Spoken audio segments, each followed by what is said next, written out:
Alors, bienvenue au webinaire sur les nouveautés Orisha. Pour ceux qui l'ont manqué avant que j'arrive, moi c'est Frédéric. Je suis content que vous soyez là aujourd'hui avec moi. On va parler de plein de belles choses qu'on a faites dans la dernière année ou de choses qu'on aurait peut-être faites il y a peut-être un peu plus qu'un an, mais qui pourraient être passées sous le radar. On a sorti beaucoup de nouveautés comme en mars l'an passé, mais c'est pas tout le monde qui a eu l'occasion de se familiariser avec parce qu'on les a sortis comme au moment où la saison commençait. Puis là, on sait que vous êtes bien dans le jus, puis vous n'avez pas le temps qu'on vous parle de toutes les affaires qu'on fait de notre bord à nous. Donc, on va tout voir ça dans le webinaire aujourd'hui. On va commencer d'abord par tout ce qui est les nouveautés au niveau du logiciel. Donc, toutes les choses que vous allez pouvoir constater dans l'app qui vont améliorer votre vie et que vous allez pouvoir faire directement sur votre téléphone. Premièrement, ça nous a été demandé beaucoup dans le passé. C'est maintenant disponible d'avoir des alertes SMS pour tout ce qui est ça, alerte de température, humidité du sol et tout ce qui est alerte de contrôleur central, boîte multifonction, capteur, au lieu que ce soit un message enregistré qui vous dit Bonjour, ici votre contrôleur central Orisha. Vous avez maintenant l'option d'avoir les alertes par message texte. Ça va être sensiblement les mêmes messages que vous avez par appel vocal. Il va aussi avoir quelques petites pistes de solutions dans le message texte. Les messages textes sont encore à une fréquence de 20 minutes, donc vous pouvez avoir des alertes plus rapprochées qu'aux 20 minutes. C'est ça. Donc, vous allez avoir les alertes là, qui vont vous être envoyées par message texte. Après ça, c'est ça, c'est dans la page ferme, dans les préférences. Fait que vous pouvez modifier à ce moment-là soit appel vocal ou message texte qui est le plus conforme à la manière qui vous convient le mieux pour être le mieux informé possible. Au travers de ça, je prends une petite seconde aussi pour vous dire qu'on a ajouté d'autres choses au niveau des préférences. On avait déjà la langue dans les préférences. On a rajouté le système d'unité, fait métrique ou impérial, selon ce que vous préférez le mieux. Format de l'heure, donc 24 heures ou 12 heures AM/PM. Et c'est ça, on a les appels vocaux ou les messages textes comme format préféré d'alerte. C'est important de noter que si vous changez le format d'alerte, ça change pour tout le monde que son numéro de téléphone d'entrée dans l'application. Fait que tout le monde va recevoir soit des appels, soit des messages textes. Ensuite de ça, on a sorti en mars dernier le journal de production. C'est un outil qui est gratuit, qui est intégré à même l'application, mais qui est indépendant de l'automatisation. C'est un outil qui est fait pour garder une trace de vos dépenses, de la rentabilité puis du rendement de chacune de vos cultures. Pour l'instant, il est très orienté tomate. Vous allez voir qu'à part en haut, on a comme le nombre de dollars en vente, le pourcentage de chauffage associé à une culture, le temps de main-d'œuvre et les autres dépenses associées. Après ça, les autres données sont très associées à la tomate. C'est comme le kilo de récolte, le nombre de feuilles par plant, de fruits par plant, la hauteur de floraison, le diamètre de la tige. C'est des choses qu'on va beaucoup mesurer dans les tomates. On travaille constamment à rendre cet outil-là plus simple, puis on veut le rendre plus diversifié pour que ce soit le plus fun et plus facile pour vous de l'utiliser. Mais on pense que c'est un outil qui vaut vraiment la peine d'être utilisé parce que, comme dirait notre cher Denis Boudreau de Climax Conseil, on est ce qu'on mesure. Le journal de production, donc c'est ça, c'est un outil dans lequel on va pouvoir entrer des données de façon hebdomadaire pour chaque culture. Fait qu'à chaque semaine, vous allez pouvoir entrer tous les chiffres que je vous ai montrés à la page d'avant. C'est un outil qui est encore en développement. Là. Pour ceux qui l'ont remarqué dans l'application, il est marqué encore bêta à côté. Donc, c'est un outil qu'on veut améliorer de manière continue, puis on est vraiment ouvert là, à vos commentaires sur comment ça pourrait être plus facile, plus efficace, puis comment vous pourriez avoir plus le goût de l'utiliser. Fait que si jamais vous allez dans le journal de production, puis vous vous rendez compte qu'il y a des choses qui, pour vous, c'est pas exactement ça, ben, n'hésitez pas à nous le faire savoir. On est vraiment ouvert à vos commentaires à ce sujet-là. Ensuite, page nouveauté. C'est une page qu'on a fait pour que vous soyez à l'affût des dernières offres et articles de blog. On a depuis presque un an maintenant, on a une rédactrice là, qui s'occupe de faire des blogs sur plein de sujets super intéressants, là, comme justement comme la gestion de l'humidité, la gestion du climat en serre froide, par exemple, simplifier sa gestion en serre avec l'image de quelqu'un ici qu'on connaît très bien.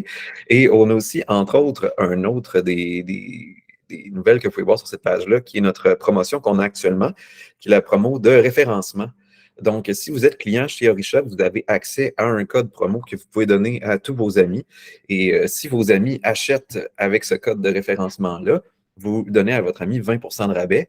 Et si votre ami achète pour plus que 4 000 ben vous obtenez 200 $ cash là, qu'on vous envoie carrément là, si vous avez référé un de vos amis et qu'il l'achète avec votre code promo de client chez Orisha. Ensuite de ça, multicontrôleur. On a des gens là, qui ça arrive dans la vie qui aient deux serres très éloignées. Pour ceux qui connaissent un peu le système, comment ça fonctionne Orisha, c'est qu'on a un contrôleur central qui est comme le cerveau du système. C'est lui qui prend les décisions par rapport à quel appareil activer en fonction des données qu'il reçoit des capteurs. Souvent, le contrôleur central va être dans la maison et il communique avec des ondes radio jusqu'à 250 pieds avec les serres. Et ben, il y a des gens à qui ça arrive des fois que les serres vont être plus éloignées que 250 pieds ou ils peuvent avoir des serres qui sont à plus de 250 pieds l'une de l'autre. Dans ce cas-là, l'option d'avoir le contrôleur central proche du Wi-Fi, par exemple, ou dans la maison, et d'avoir les boîtiers de relais dans la serre, ce n'est pas nécessairement une option. Ou des fois, on peut avoir une serre sur un site, puis une serre sur un autre site, puis on va tout avoir dans l'application. Bien maintenant, c'est possible d'avoir deux contrôleurs centraux qui vont être sur la même application. Donc, à ce moment-là, dans le menu de gauche, dans l'application, je ne sais pas si gauche, c'est plus ce bord-là pour vous, à l'endroit où vous avez le nom de la ferme, si vous avez plus d'un contrôleur central connecté sur la même application, vous allez pouvoir choisir dans un menu déroulant à quel contrôleur central vous voulez, pour quel contrôleur central vous voulez voir les informations. Donc, si vous avez plusieurs contrôleurs centraux, vous allez pouvoir voir les noms de vos contrôleurs centraux ici et choisir celui pour lequel vous voulez voir les informations. Donc, chaque contrôleur central a son propre nom de ferme. Ensuite de ça, on a une nouvelle page qui s'appelle Conditions extérieures sur laquelle vous allez pouvoir voir des choses qui ne vous étaient pas disponibles avant, comme par exemple un graphique de vent. C'est un graphique là, qui va être quotidien, comme tous les autres graphiques dans Orisha, sur lequel vous allez pouvoir voir dans l'axe des X le moment de la journée et dans l'axe des Y la vitesse du vent. On peut voir la vitesse du vent qui évolue en fonction du moment de la journée et les jolies couleurs très flash qui sont là vous indiquent la direction du vent. Donc, on voit dans la petite légende à droite ici, qui est plus grosse sur votre application, que rouge comme ça ici, ça veut dire nord, et que vert, comme on voit plus ici, c'est plus sud environ. Fait qu'on voit que entre le début et la fin de la journée, le vent est passé plus du sud au nord, puis on a vu l'évolution de la vitesse. Toujours sur la page conditions extérieures, on a aussi le graphique d'intensité lumineuse. Donc, ce graphique d'intensité lumineuse-là vous permet de voir les données qui sont perçues par votre capteur solaire, le nouveau capteur solaire, là, qui est une nouveauté de l'an passé. Le capteur solaire, c'est ça, il va donc à chaque 30 secondes, si je ne me trompe pas, perçoit comme l'intensité du soleil, de la lumière qu'émet le soleil. Il va donc l'enregistrer et la mettre sur le graphique qui est ici. Donc, c'est encore une fois un graphique qu'on va voir sur la page conditions extérieures. Donc, c'est les deux graphiques que vous allez voir sur la page conditions extérieures. Et en fait, c'est ça, le capteur solaire se sert donc de l'intensité lumineuse pour créer un graphique d'accumulation lumineuse. C'est un graphique que vous allez voir sur la page d'irrigation pour l'instant. Comme pour l'instant, l'accumulation lumineuse sert surtout pour déclencher des irrigations. On peut créer des programmes dans Orisha dans lesquels on va avoir des déclenchements de valves en fonction de l'accumulation solaire. Donc, l'accumulation solaire se calcule, comme on voit ici, en joules par centimètre carré. Pour vous donner une idée, une journée plutôt grise, une journée d'hiver de février, on parle d'à peu près 700 joules par centimètre carré à peu près. Une journée plutôt ensoleillée, on peut s'approcher du 3000, peut-être 2800, disons. Fait que ce qu'on peut faire avec ça, c'est créer des programmes où on va dire à chaque X nombre de joules, on va déclencher une irrigation de valve. On pourrait dire, mettons, à chaque 200 joules, on déclenche l'irrigation. Fait que dans notre journée à 700 joules, on aurait 3 irrigations.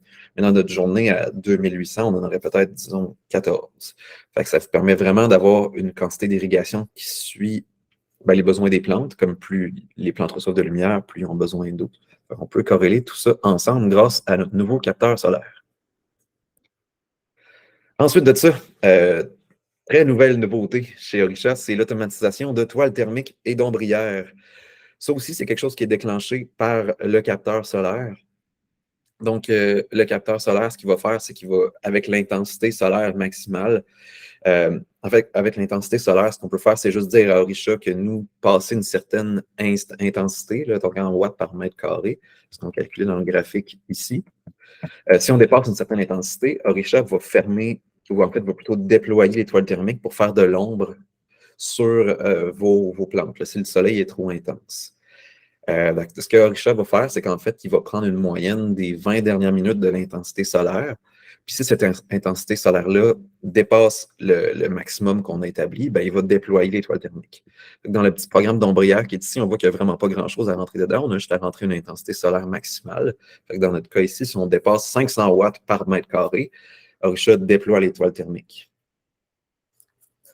Ensuite de ça, autre chose qu'Orisha va faire par défaut pour ce qui est des toiles thermiques, c'est qu'au coucher du soleil, il va les déployer. Ça va permettre en fait de réduire, en fait, en ayant une serre comme ça, si on a une toile thermique qui la coupe verticalement à mi-chemin, ça fait qu'on a un plus petit espace à chauffer en les déployant. Donc, en les déployant la nuit, on chauffe juste le bas, ce qui fait qu'on dépense moins d'énergie ou moins de coûts de propane, moins de coûts d'électricité pour chauffer juste le plus petit espace du bas de la serre. Et ensuite, c'est ça, donc il déploie l'étoile au coucher du soleil. Et au lever du soleil, il va graduellement ouvrir l'étoile.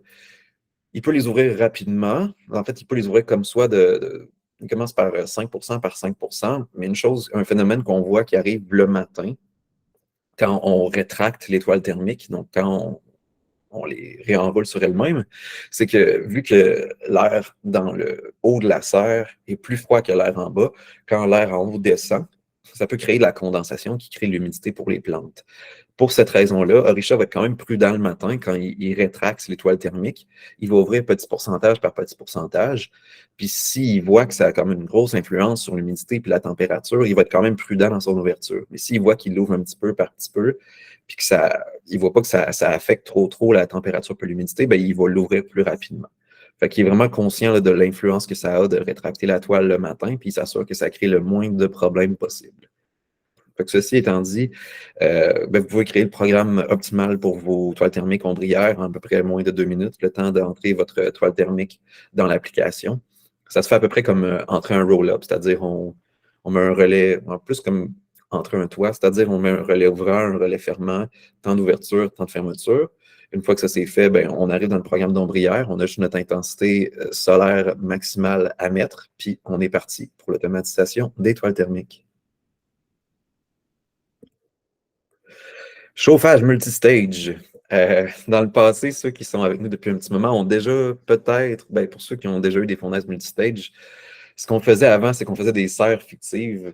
Avant Orisha, on pouvait mettre comme une cible minimale puis une cible maximale. Puis si on était proche de la cible minimale, ben Orisha chauffait pour être sûr de ne pas dépasser en dessous de notre cible. T'sais, avant, on se disait, si tu mets ta cible minimale, mettons, à 20, ben Orisha va s'assurer de ne pas dépasser à 20 de pas dépasser 20 degrés Celsius, puis il va chauffer avant pour être sûr de ne pas atteindre le 20 degrés. Pour les gens qui avaient 2 stages de chauffage, ce qu'il fallait faire pour ne pas s'assurer que les 2 stages partent en même temps, c'est qu'on voulait peut-être se créer un autre programme de température, et ça impliquait de créer comme une serre fictive dans l'application, où on aurait peut-être fait un programme où le deuxième stage aurait parti si on approchait par exemple de 18 degrés.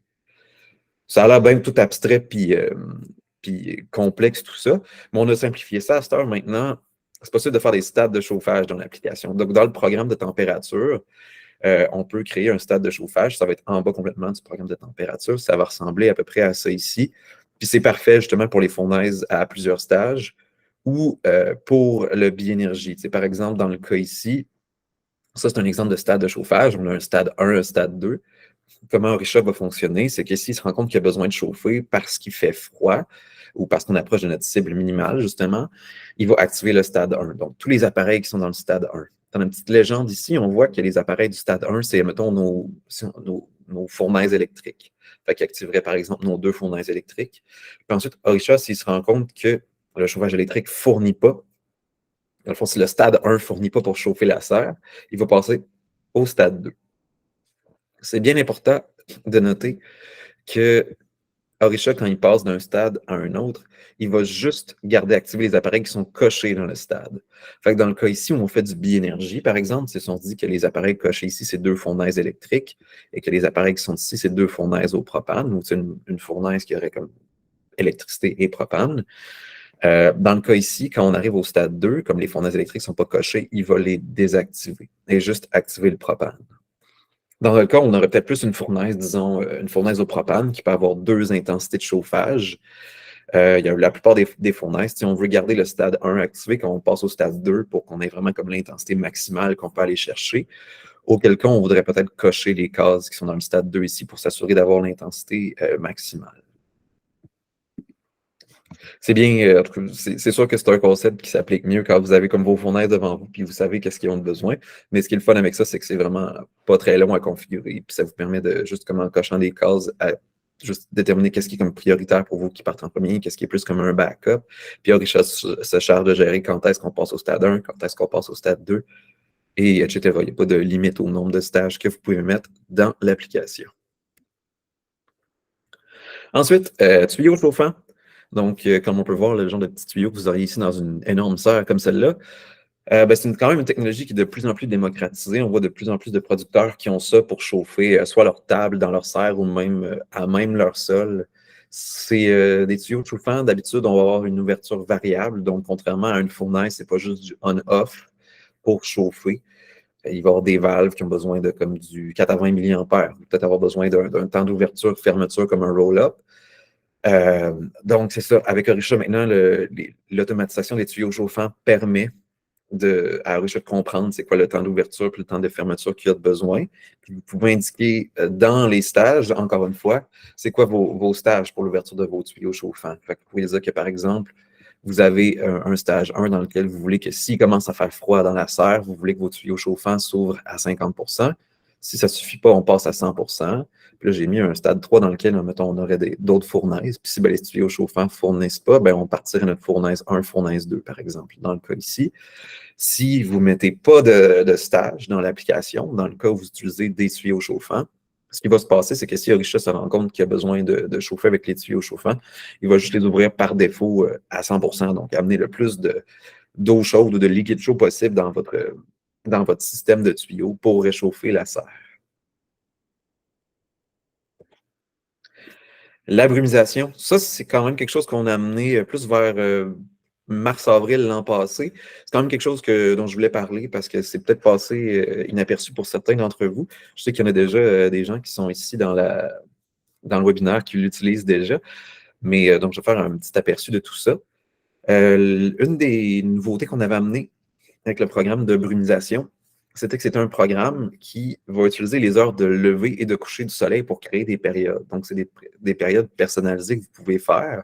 Mais vous pouvez décider, par exemple, que vous pouvez créer des périodes en fonction de, par exemple, si on prend la période qui est ici, c'est une période qui commence 3 heures après le lever du soleil. Donc, ce jour-là, par exemple, le soleil s'est levé à 7h28. Fait qu'en disant que la période commence 3 heures après le lever du soleil, on commençait à brumiser ce jour-là à 10h28. Et donc, les périodes de début puis de fin vont changer à tous les jours, comme le soleil se lève et ne se couche pas à tous les jours à la même heure. On peut voir que la période ici de brumisation finit à 12h15 parce que le soleil se couchait à 16h15 ce jour-là et on voulait que ça arrête 4 heures avant le coucher du soleil. Fait que vous pouvez créer plusieurs périodes dans la journée, même si vous voulez avoir plus qu'une période avec des conditions différentes. C'est quelque chose qui peut être possible. Dans le fond, ce que Orisha va faire, c'est que vous pouvez lui mettre comme une cible de déficit d'humidité. Donc, déficit d'humidité, plus le chiffre est haut, plus c'est sec. Fait que si dans le cas ici, on dépassait 9 grammes par mètre cube de déficit d'humidité, on aurait brumisé pendant 2 minutes. Et suite à ce 2 minutes de brumisation-là, on n'aurait pas brumisé pendant un autre 45 minutes. Juste pour être sûr que si jamais, pour une raison ou une autre, la serre est vraiment sèche, on ne veut quand même peut-être pas des fois juste comme pitcher de l'eau dans son air tout le temps pour d'autres raisons de santé de plante. Fait qu'on peut se mettre une petite limite ici au niveau de à quel point on veut brumiser souvent. C'est un programme qui est complètement indépendant du programme de déshumidification, c'est-à-dire que vous allez voir dans votre page Orisha, vous allez avoir température, déshumidification, brumisation. Fait que c'est ça. Vous pouvez avoir comme des cibles de déshumidification, des cibles de brumisation, puis des fois, on veut comme faire un peu des deux. Puis après ça, ce qui va faire que les deux ne se battent pas nécessairement l'un contre l'autre, c'est les limites que vous pouvez mettre au niveau des programmes pour s'assurer que l'un ou l'autre ne parte pas trop souvent.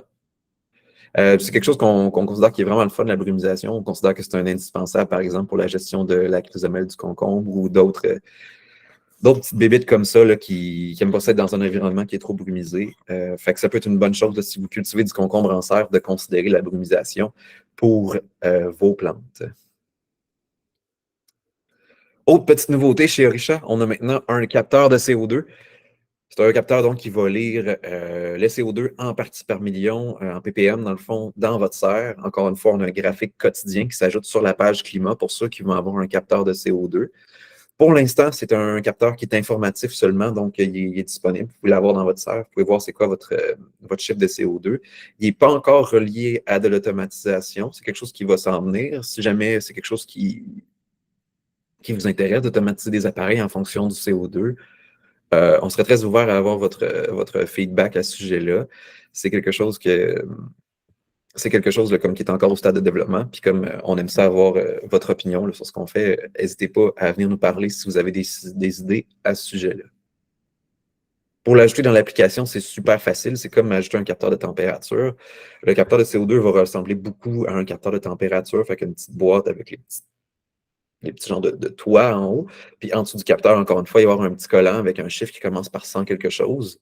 Par exemple, dans le cas ici, 106. Fait que si on regarde notre capteur de CO2, il est écrit 106 en dessous, on va dans l'application, dans la page capteur, dans la bonne serre.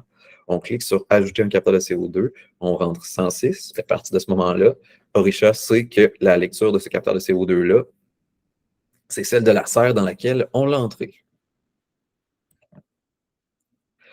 Et après ça, je pense que ça va rendre certains d'entre vous très contents. La sélection automatique de la couverture nuageuse. Donc, plus besoin d'aller dans l'app à tous les jours pour changer sa couverture nuageuse. Avant, ce qu'on disait aux gens, c'est qu'il y avait une chose à faire à chaque jour, c'est le matin, en buvant votre café, aller dans l'app, juste choisir quel scénario de couverture nuageuse correspond le mieux à ce qui s'annonce pour la journée. Fait que si on disait s'il annonce soleil, allez cliquer sur l'icône soleil, etc. Ça vous permettait d'avoir des programmes de température et d'irrigation qui étaient vraiment adaptés à la quantité de lumière que vos plantes reçoivent. Dans Richon, on peut faire un programme de température pour quand il fait soleil, un pour quand il fait soleil-nuage, puis un pour quand il fait nuageux. Et on voulait avoir des températures qui suivent la luminosité que les plantes reçoivent, parce que si on donne la même température à nos plantes quand il fait soleil que quand il fait nuage, ça se peut que ce soit trop de chaleur pour nos plantes quand c'est nuageux. Et donc, les plantes, leur réflexe à ce moment-là, c'est de grandir plus de croître plus en hauteur qu'en force et en fruits, ce qu'on ne veut pas. Donc, pour éviter que vos plantes s'étiolent, ça peut valoir la peine d'avoir un programme de température qui suit la luminosité que vos plantes reçoivent. Avant, donc, comme je disais, il faut aller le choisir manuellement dans l'application. Mais maintenant, ça va être possible juste de comme le mettre en mode automatique. Puis Orisha va aller chercher sur Internet qu'est-ce qu'il annonce aujourd'hui. C'est-tu du ensoleillé, nuageux, partiellement nuageux, puis il va prendre ça, puis il va juste choisir le scénario qui convient pour vous. Si jamais vous êtes du genre à vouloir avoir le contrôle là-dessus quand même, vous pouvez quand même juste décocher le petit voyant d'action qui est ici, puis vous allez pouvoir choisir manuellement cette option-là quand même, comme avant. Pour l'instant, l'application n'a pas encore la fonctionnalité de sélection automatique, mais ça s'en vient vraiment, vraiment très bientôt. Fait que pour ceux qui allaient dans l'app à tous les jours pour cette raison-là, ben, la seule chose qu'on vous exigeait de manière quasi quotidienne à faire, ben, vous n'avez même plus besoin de le faire. Fait que l'application Orisha est encore plus, on la set up une fois, puis on oublie. Ensuite, autre nouveauté qui s'en vient vraiment, vraiment très bientôt, c'est la sélection de la vigueur des plants. Quand on parle de vigueur, c'est que, dans le fond, un plant peut être soit comme un peu trop trapu ou pas vraiment bien utiliser ses ressources. Quand on a une vigueur idéale de plant, ça permet à la plante d'optimiser ses ressources. Fait que quand on l'arrose, quand on lui donne de l'engrais, quand on lui donne la chaleur, c'est-à-dire dans le fond, quand on investit de l'argent dans notre plante, on va être sûr qu'elle va utiliser ces ressources-là le plus efficacement possible quand on est à une vigueur équilibrée, qu'on voit sur notre petit graphique ici. Et aussi, quand une plante est à une vigueur qui est équilibrée, donc pas trop vigoureuse, donc pas assez vigoureuse, elle produit plus de fruits. Fait qu'en ayant une vigueur optimale, on a une plante plus rentable. On va avoir un petit guide qui va sortir pour me permettre d'identifier quelle est la vigueur idéale pour votre plante. Puis si vous trouvez qu'elle n'est pas assez vigoureuse ou trop vigoureuse, vous allez pouvoir bouger les petits gradients ici sur la vigueur des plants pour indiquer si votre plante est trop vigoureuse ou pas assez vigoureuse. Puis en fonction de ça, Orisha va faire des ajustements à la température 24 heures pour s'assurer que les conditions soient optimales pour ramener la vigueur à une vigueur équilibrée pour votre plante. Oui,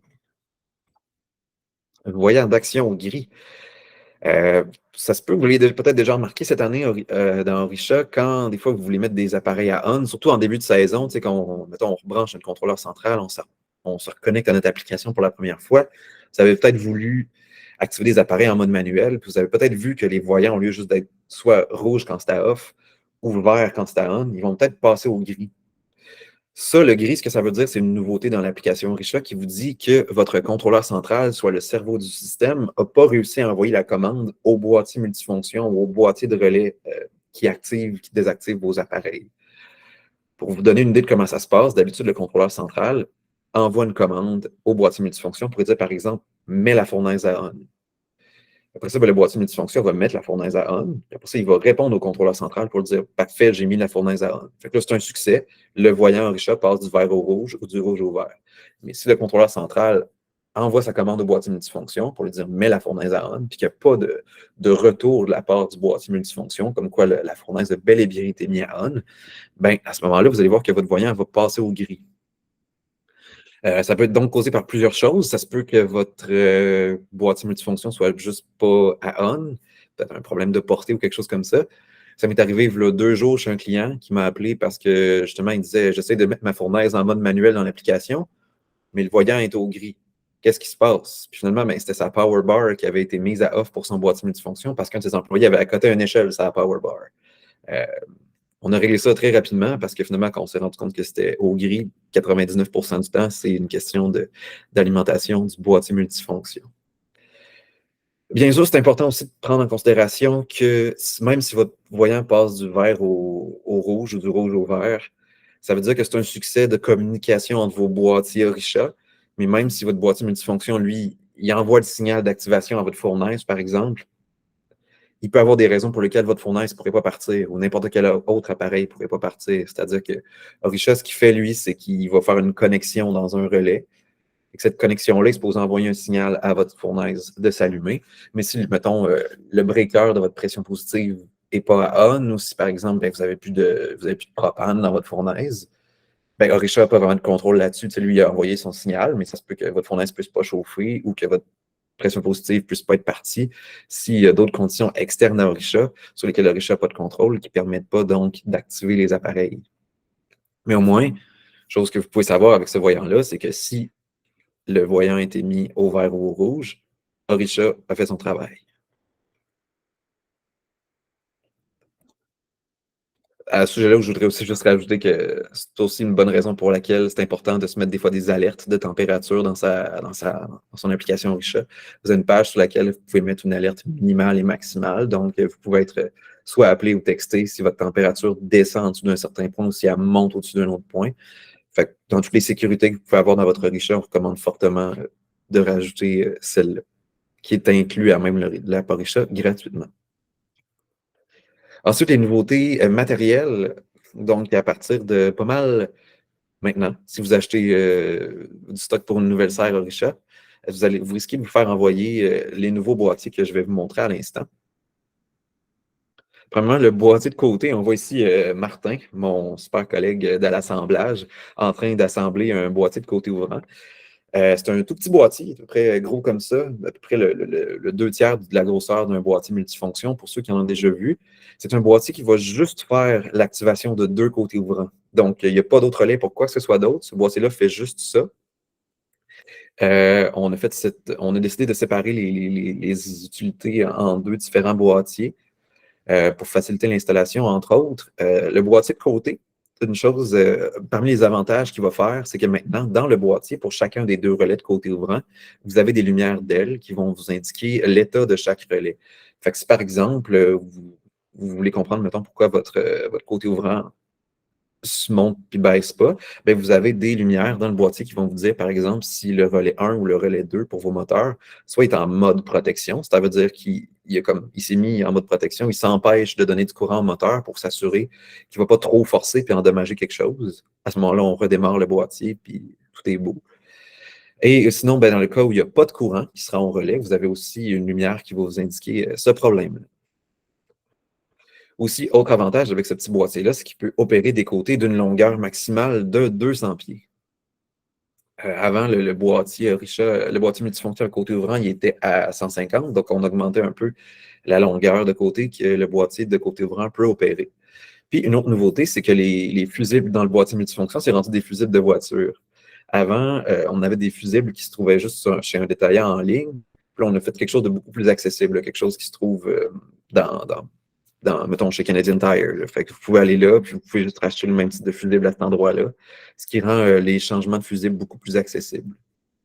Avant que vous vous rendiez à brûler des fusibles, par contre, les fusibles vont brûler juste pour être sûr que ce ne soit pas votre moteur à l'autre bout qui prenne l'impact.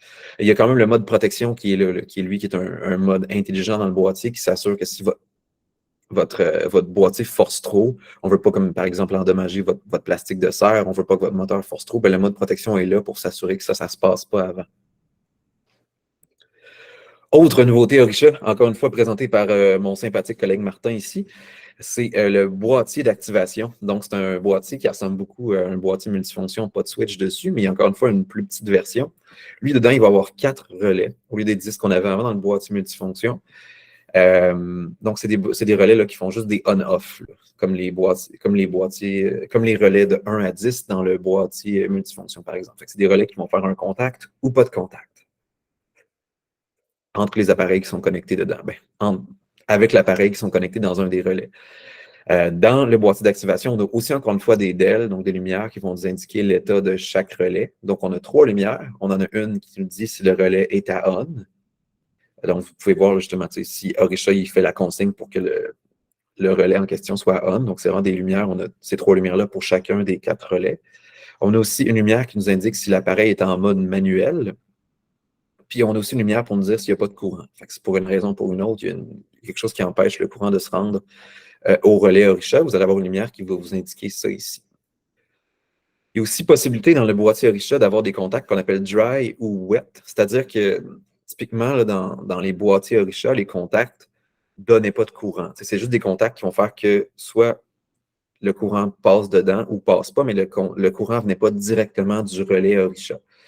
Maintenant, il y a possibilité dans le boîtier d'activation de choisir si le contact va donner du courant ou ne va pas donner de courant, ce qu'on appelle d'habitude dry ou wet. Fait qu'on n'a plus besoin d'avoir un transfo externe comme pour les valves dans lequel il fallait comme connecter le transformateur aux valves, au boîtier Orisha pour qu'il fasse le relais on-off, puis après ça, le relais on-off à la valve. Il y a aussi des switches dans le boîtier, fait qu'on peut mettre l'appareil à on ou à off directement dans le boîtier Orisha, fait qu'on peut juste comme mettre la switch vers le haut pour mettre l'appareil à on ou vers le bas pour le mettre à off, ou garder au centre si on veut que ce soit l'application Orisha qui gère le on-off d'activation de vos appareils. Donc, le contact dry ou wet que je vous parlais qui permet d'éliminer le besoin de transfo externe, ça a plusieurs avantages. Par exemple, ça, c'est le schéma de branchement avec le boîtier multifonction, l'ancienne méthode, dans laquelle on a besoin du boîtier multifonction, on a besoin d'un transformateur, on a besoin de notre valve. Il fallait prendre un fil qui partait de notre transfo qu'on envoyait dans un relais, un autre fil qu'on prenait notre transfo qu'on envoyait à la valve. Puis après ça, il fallait connecter la valve au relais de l'autre bord pour activer la valve. C'était beaucoup de fils, c'était beaucoup de compréhension qu'il faut aller avoir. C'était quelque chose d'assez complexe à expliquer au téléphone de mon côté également. Et bien, dans le boîtier d'activation, c'est à ça maintenant que ressemble le schéma pour une valve. On prend nos 2 fils de valve, on les amène dans un des relais de 1 à 4, on met le boîtier à wet pour qu'il donne du courant et le tour est joué. Amélioration contrôleur central. Les nouveaux contrôleurs centraux qu'on en voit maintenant ont des options supplémentaires. Donc, c'est maintenant possible d'avoir un contrôleur central avec une petite amélioration au niveau de la portée. Pour ça, donc, ce qu'on fait, c'est qu'on rajoute une antenne et un câble coaxial avec l'antenne. On voit ici sur l'image, par exemple, que l'antenne est directement même le contrôleur central. Il y a possibilité d'avoir un câble coaxial entre le contrôleur central et l'antenne pour amener l'antenne le plus haut possible dans les airs. Donc, plus l'antenne est haut, plus la portée est bonne. Pour ceux qui ont déjà un contrôleur central, déjà juste monter votre contrôleur central dans les airs, ça peut aussi beaucoup améliorer la portée.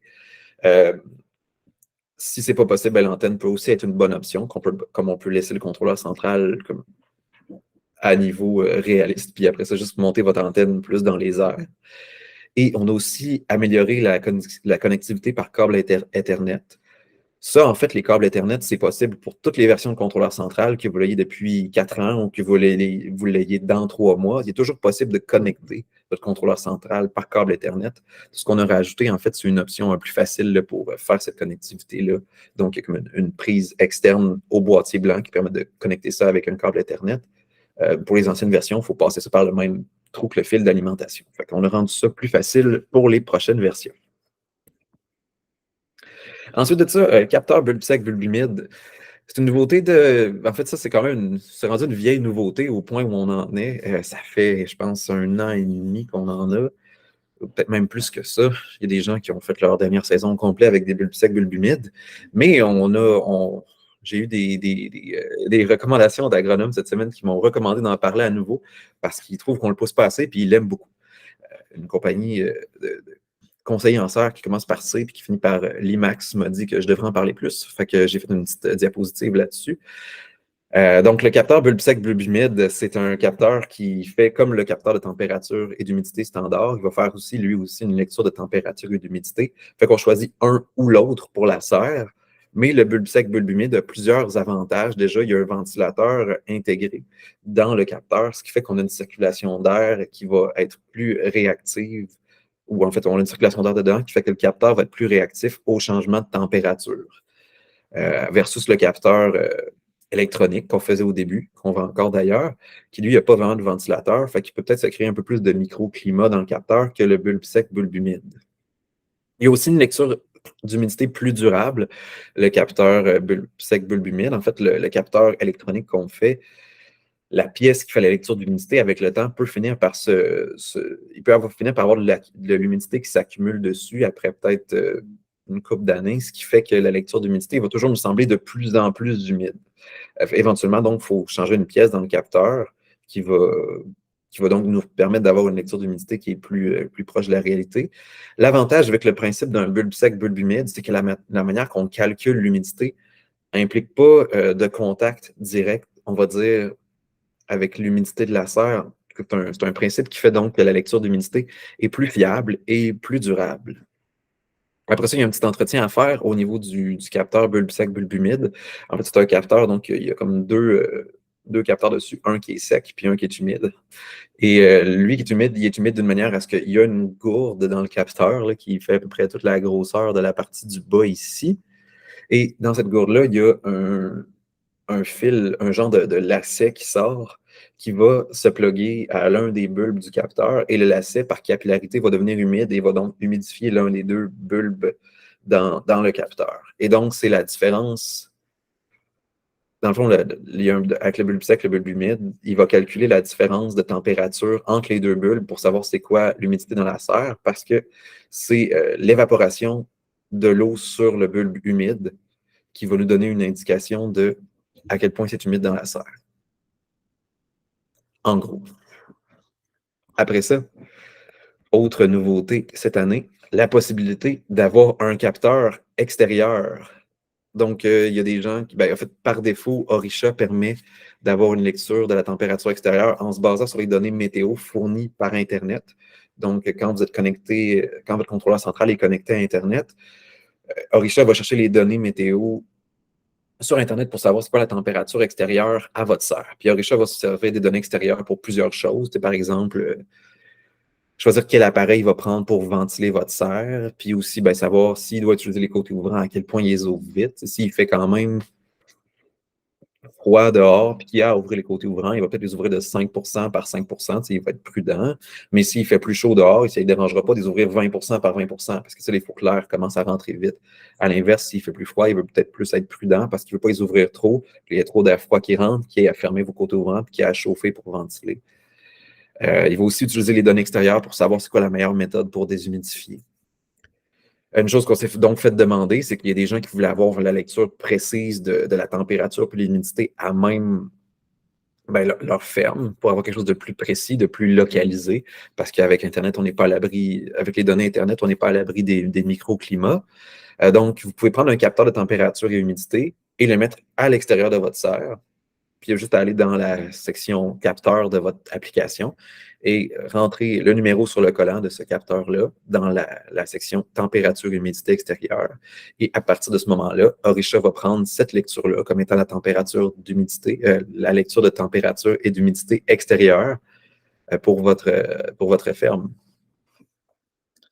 Ensuite de ça, c'est ça donne des données comme plus précises vu qu'elles sont directement à votre ferme. Puis s'il y en a qui considèrent justement changer leur capteur de température et d'humidité extérieure pour un bulbe sec, bulbe humide, c'est une bonne opportunité de prendre celui qui est dans votre serre, le capteur électronique, puis de juste le mettre à l'extérieur à la place. Fait que ça, vous allez avoir une lecture vraiment plus précise à l'intérieur. Puis à l'extérieur, on considère que ceux-là sont plus favorables pour l'extérieur, comme il n'y a pas nécessairement de vu que dans le fond, le bulbe sec humide d'un ventilateur, il peut avoir comme les particules de l'extérieur peuvent rentrer dedans. Là, puis c'est comme il y a beau avoir un filtre qui fait que pour une serre, c'est quand même assez suffisant. Pour l'extérieur, on pense quand même que le capteur électronique est mieux. À venir, donc, là, on a vu pas mal tout ce qui était nouveau, qui était déjà ou qui va vraiment très bientôt être disponible dans l'application Orisha. Je vais vous parler des projets futurs, là, des choses là, qu'on voit pour un certain avenir, là, qui sont quand même, on pense, des belles révolutions. On voit d'ailleurs mon collègue Philippe ici qui regarde vers l'avenir, plein d'espoir. Programme de culture froide, c'est quelque chose qu'on va faire, qui est comme une alternative à ce qu'on voit présentement. Donc, dans Enricha, on a un contrôle soit par moyenne de la température ou un contrôle par intervalle, donc avec un minimum puis un maximum. Le programme par culture froide, en fait, ça va être une gestion intégrée de la température puis de l'humidité à moindre coût. Ça va être indépendant de la couverture nuageuse. Donc, à l'hiver, les plantes sont moins réactives à comme quand il fait soleil, soleil, nuage et nuage, parce qu'anyway, l'intensité du soleil n'est pas aussi forte. Donc, on enlève le concept de couverture nuageuse. Et aussi, ben, dans le fond, ce que Richard va faire, c'est qu'en programme de culture froide, on va lui mettre une cible minimale et maximale de température. Ça va être une seule pour nuit, matin, jour, et soleil, soleil, nuage et nuage. Pour les gens qui ont déjà cultivé en serre avec Orisha, moi, ce que j'ai vu beaucoup dans les programmes justement de température, c'est qu'on mettait anyway, toutes les mêmes cibles minimales et maximales, peu importe la période de la journée au niveau d'ensoleillement. Donc là, juste une seule cible à rentrer. Et après ça aussi, Orisha va prendre des décisions au niveau de l'intelligence artificielle qui vont être faites dans le but de déshumidifier la serre à moindre coût. On sait que la culture en serre d'hiver, c'est quand même quelque chose dans lequel les marges de profit sont moins grande. Puis dans le fond, nous, ce qu'on a fait avec la gestion de la température puis l'humidité d'Orisha pour l'hiver, c'est qu'il va y avoir des décisions qui sont prises vraiment dans le but qu'ils prennent les meilleures décisions possibles qui sont les moins coûteuses possibles dans le but de maximiser vos marges avec ce que vous cultivez dans votre serre en utilisant ce programme-là. Et une fois que vous revenez à l'été, donc vous avez comme la switch hiver ou été, quand vous revenez à l'été, Orisha se souvient de votre programme de l'été passé, fait que vous pouvez juste reprendre où est-ce que vous en étiez.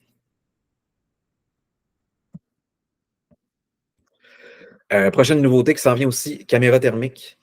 Donc, une des choses que la plante nous indique avec sa température versus la température de l'air, c'est à quel point elle fait de l'évapotranspiration.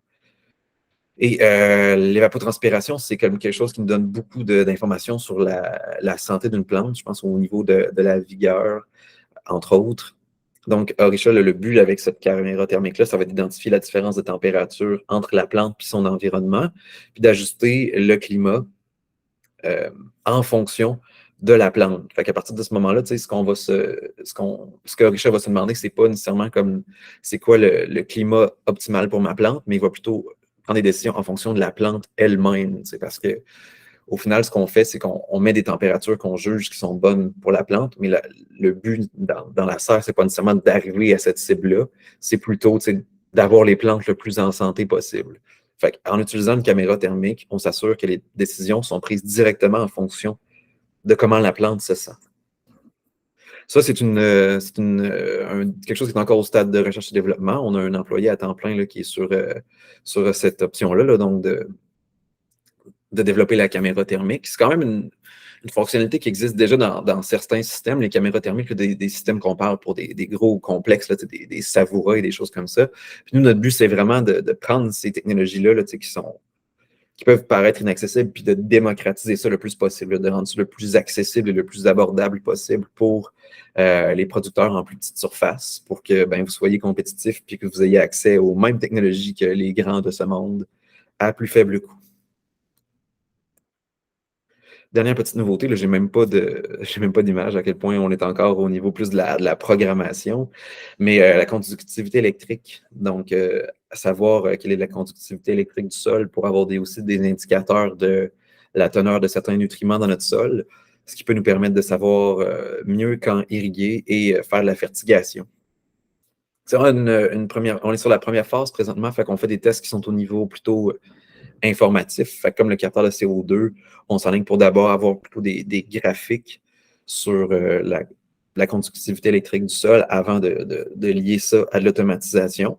Fait que comme on est encore une fois pour ça à un stade de développement, ben, si vous avez des idées ou des besoins personnels au niveau de la fertigation ou de la conductivité électrique, n'hésitez vraiment pas à me contacter pour me laisser savoir vos besoins. Vos suggestions sont vraiment appréciées. En conclusion, donc, dans les choses que je vous ai parlé aujourd'hui, il y avait les nouveautés au niveau du logiciel. Fait qu'on a beaucoup de nouvelles automatisations au niveau de la brumisation des ombrières aux toiles thermiques, des tuyaux chauffants, tous les nouveaux programmes qui sont associés à ça. On a aussi des nouveaux graphiques, fait, tous les graphiques de température extérieure, pas température extérieure, mais de conditions extérieures, fait que, le vent, l'intensité lumineuse, le CO2, et aussi des nouvelles choses comme la prise en compte de la vigueur que vous allez pouvoir gérer à même l'application dans le panneau de contrôle. Et après ça, on a d'autres nouveautés matérielles pour faciliter l'installation, là, comme les nouveaux boîtiers de côté ouvrant, les boîtiers d'activation et les nouveaux capteurs qui sont rajoutés pour plus de contrôle. Et c'est ce qui conclut la présentation. Il est 11h moins 10. On va passer à la période de questions. Moi, je n'ai pas de limite de temps. Fait qu'autant que vous avez des questions, on peut rester pour ça. Je suis disponible pour vous. Donc, si vous voulez, vous pouvez écrire des questions dans le chat ou ouvrir votre micro.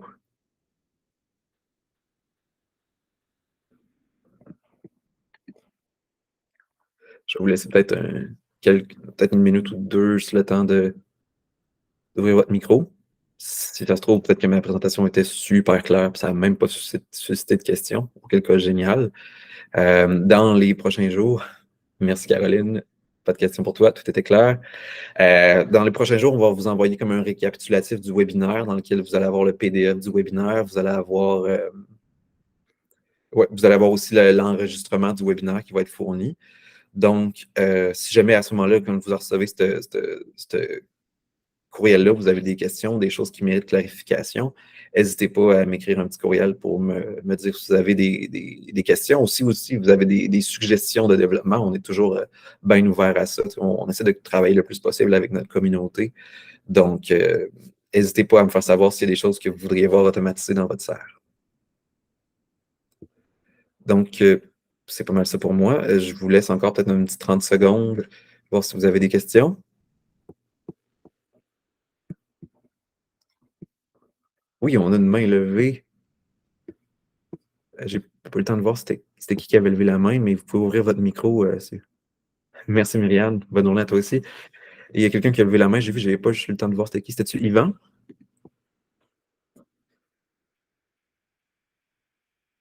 Parce que si jamais vous voulez démuter votre micro, le bouton est en bas à gauche ou sur Windows, vous pouvez faire CTRL-D. Sur Mac, vous pouvez faire Commande-D.